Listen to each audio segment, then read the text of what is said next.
അല്ല ഷഹീദ്, ഈ പൗരത്വ നിയമത്തിനെതിരെയുള്ള പ്രതിഷേധം ഭയങ്കര പ്രതിഷേധമാണല്ലോ. രണ്ട് മുന്നണിക്കാരും കൊണ്ട് അടിച്ച് തകർക്കണല്ലോ.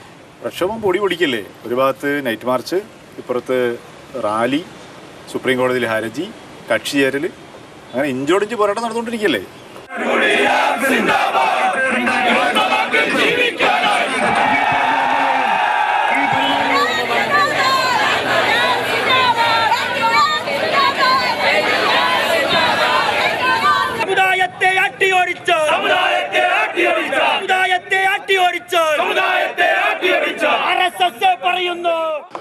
അതൊക്കെ ശരി, പക്ഷേ ഈ സമരവും പ്രക്ഷോഭമൊക്കെ കൊണ്ട് ആർക്കാർക്ക് നേട്ടം ഉണ്ടാവും? LDF-നായിരിക്കുമോ അല്ല UDF-നായിരിക്കുമോ?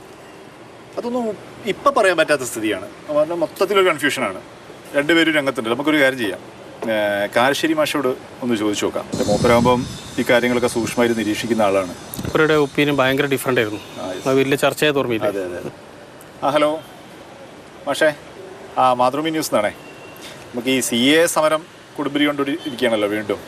ഇപ്പം രണ്ട് മുന്നണികളും അത് സജീവമായി തെരഞ്ഞെടുപ്പ് സമയത്ത് ചർച്ചയ്ക്ക് ഇട്ടിട്ടുണ്ട്.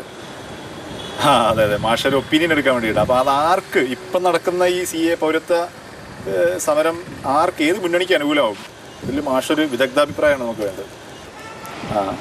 മാഷ വോയിസ് ഒന്ന് നമ്മൾ റെക്കോർഡ് ചെയ്യുന്നുണ്ട്.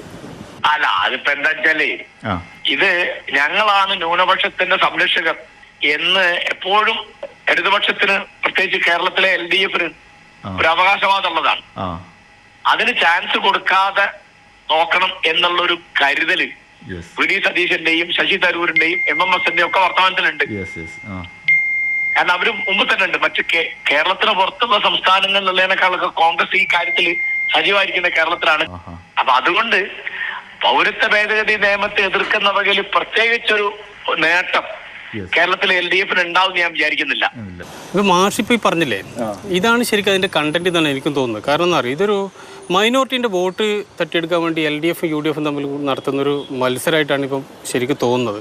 പക്ഷെ എന്നാലും LDF-ന്റെ സമരം കുറേ കൂടി ആത്മാർത്ഥമാണെന്ന് നമുക്ക് തോന്നുന്നു. കാരണം ഇതിന്റെ ചർച്ച ആദ്യം വന്നപ്പോൾ തന്നെ യെച്ചൂരി രാജ്യസഭയിൽ ഒരു പ്രസംഗം നടത്തി, കിടിലം പ്രസംഗം.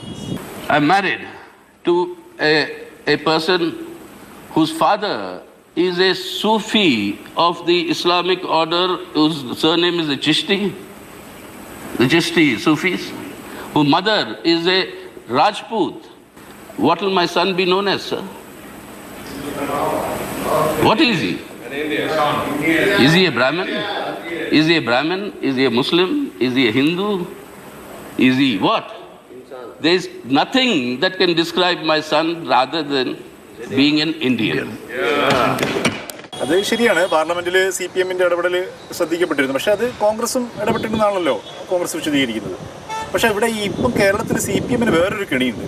കാരണം കഴിഞ്ഞ പൗരത്വ സമര സമയത്ത് എടുത്ത കേസുകളൊന്നും പിൻവലിച്ചിട്ടില്ല. ഇത് UDF ഇപ്പോൾ ആയുധമാക്കുന്നുണ്ട്. ഇങ്ങനെ കേസുകൾ പിൻവലിക്കാതെ ഈ ബില്ലിനെതിരെ, നിയമത്തിനെതിരെ CPM-ഉം സർക്കാരും പറയുന്നതിൽ ഒരു ആത്മാർത്ഥതയില്ല എന്നാണ് അവർ പറഞ്ഞുകൊണ്ടിരിക്കുന്നത്. പക്ഷേ എന്ത് കേന്ദ്ര നിയമം വന്നാലും എങ്ങനെ വന്നാലും അത് കേരളത്തിൽ നടപ്പാക്കൂല എന്ന് നമ്മുടെ മുഖ്യമന്ത്രി അസന്നിഗ്ധമായിട്ട് പ്രഖ്യാപിച്ചിട്ടുണ്ട്. അത് നമ്മുടെ കുറിപ്പിൻ്റെ ഉറപ്പാണെന്നാണ് നമ്മുടെ യൂത്ത് ലീഗിലെ PK ഫിറോസ് പറഞ്ഞുകൊണ്ടിരിക്കുന്നത്. ഏത് ബഡായിയാണ്? നിങ്ങൾ ഈ ഡബിൾ റോൾ അവസാനിപ്പിക്കണം. നിങ്ങൾ ഏതെങ്കിലും ഒരു ഭാഗത്ത് നിൽക്കണം. ഒന്നുകിൽ പൗരത്വ നിയമ ഭേദഗതിക്കെതിരായി സമരം ചെയ്യുന്നവരുടെ ഭാഗത്ത്, അതല്ലെങ്കിൽ അത് നടപ്പിലാക്കുന്നവരുടെ ഭാഗത്ത്. ഏത് ഭാഗത്താണ് നിങ്ങൾ നിൽക്കുന്നത് എന്നുള്ളത് നിങ്ങൾ വ്യക്തമായി പറയണം. നിങ്ങൾക്ക് ഇക്കാര്യത്തിൽ ആത്മാർത്ഥതയുണ്ടെങ്കിൽ എടുത്ത കേസുകൾ പിൻവലിക്കാൻ കഴിയാത്തതിലുള്ള നിരുപാധികമായ മാപ്പ് നിങ്ങൾ പറയണം. പക്ഷെ എന്നാലും എൻ്റെ കൺഫ്യൂഷൻ തീർന്നിട്ടില്ല. സത്യത്തിൽ ഈ CA ആർക്ക് അനുകൂലമാവും, ആർക്ക് അടിയാവും? LDF-നാണോ UDF-നാണോ? ഒന്നും പേടിക്കണ്ട, ഇലക്ഷൻ റിസൾട്ട് വരുമ്പോൾ ഒക്കെ ശരിയാവും. എന്നാൽ പിന്നെ നമുക്കൊരു ജ്യൂസ് കഴിച്ചിട്ട് വന്നാലോ? CK നോമ്പാണ്, മറന്നു വരുന്നത്.